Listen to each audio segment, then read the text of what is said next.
उस टाइम तिरुपति बालाजी से एक स्वर्णकार को बुलाया गया था। द मेन पर्पस वाज जो हीरे जवाहरात सोना गहना जितने भी उसका वैल्यूएशन करके के लिए। आखिरी के 4 दिन वो अपना सारा काम छोड़ दिया उन्होंने और पूरा 4 दिन बैठ के रो रहा था। पूजा पांडा ने उनको पूछा कि तुम्हें क्या हुआ है, क्यों रो रहे हो? तो उसने बोला महाप्रभु सच में परब्रह्म है। बोले क्यों, ऐसा क्यों बोल रहे हो आप?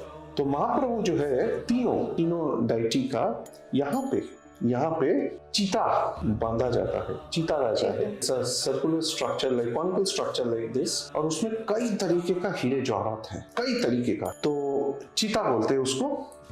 देवस्नान पूर्णिमा का दिन रात को वो खोला जाता है जब महाप्रभु को बुखार आता है, और फिर चीतालागी अमावस्या होते हैं, उसमें उनको दोबारा पुनर्स्थापना किया जाता है डीटीओ के ऊपर। वो स्वर्णकार बोल रहे हैं कि ये जो चीता है, चीता के बीच में, और इसका पुष्टिकरण मैंने खुद किया है कई सारे सेवायतों से, सीनियर सेवायतों से, एक हीरा है बहुत बड़ा, लेकिन कौन सा है किसी को नहीं मालूम उनमें से, क्योंकि बहुत सारे हीरे हैं, तो उसमें से वो कौन सा है नहीं मालूम, ये उसी स्वर्णकार को ही पता था और सेवायत को तो ऑब्वियसली मालूम है।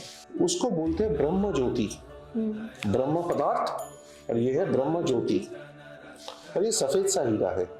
वो इसका आंकलन नहीं कर पाया, बोले ये हीरा, ऐसा हीरा हमने अपने जिंदगी में नहीं देखा, ये इस पृथ्वी में ऐसा तो नहीं है। पृथ्वी में गरुड़ पुराण के हिसाब से 35 तरीके का हीरे जवाहरात सोना होता है, जिसमें से 9 होता है जो नवरत्न बोला जाता है।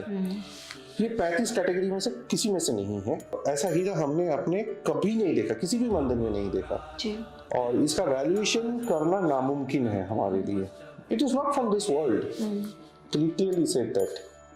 और ये जो हीरा है ब्रह्म ज्योति, इसका तेज इतना है कि ये पूरा साल भर अगर कोई भी इसको पहन के रखता है तो पिघल जाएगा, और उसको महाप्रभु ने इधर धारण करके रखा है। और मान्यता ये है कि जैसे देव की पुत्र कृष्ण के ऊपर लांछन लगा था सामंतक मणि को लेके, मान्यता यही है कि चीता में वो सामंतक मणि ही है जिसको ब्रह्म ज्योति बोला जाता है, जिसका तेज इतना है।